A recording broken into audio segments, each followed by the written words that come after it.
Ibinunyag ng pamunuan ng nag-viral na resort sa Bohol na hindi lang daw sila ang nakatirik malapit sa protected area ng Chocolate Hills. Ang DENR naman nag-issue na ng cease and desist order para ipasara pa rin sila. Narito ang report.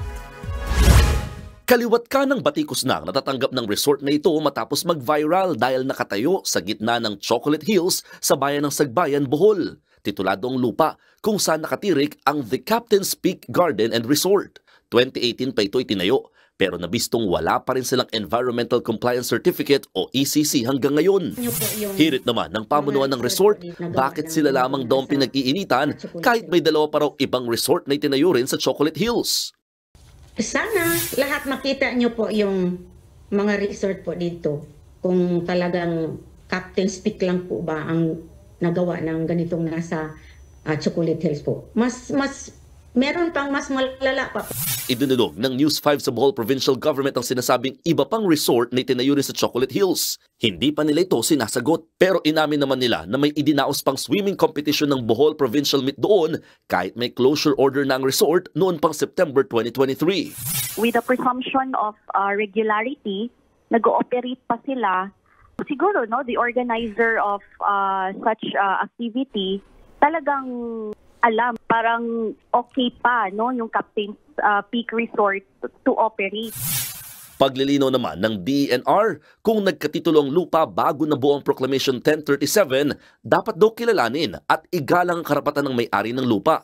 Sa kabilang banda, iginiit din ng kagawaran na dahil protected area ang lugar, kailangan din namang sumunod sa mga restrictions para mapangalagaan ang atraksyon. Kaya ipapasara na nila ang nag-viral na resort. They have already issued the cease and desist order for the Captain's Peak Resort to operate. So, yun po yung status ngayon. Sa payag naman ng Department of Tourism, sinabi nilang hindi accredited tourism establishment ang The Captain's Peak Resort sa Chocolate Hills. August 2023 pa raw sila nakikipag-ugnayan sa resort para sa accreditation. Para naman hindi na maulit ang issue, naghain na rin si Senate Committee on Tourism Chairman Senator Nancy Binay ng resolusyon sa Senado para magkaroon ng investigasyon dito. Pero ang pamunuan ng resort, umapela muna na bigyan din sila ng konsiderasyon. Marami raw silang empleyado na mawawalan ng trabaho. Handa naman daw silang managot sa mga violations at magbayad na lamang ng multa.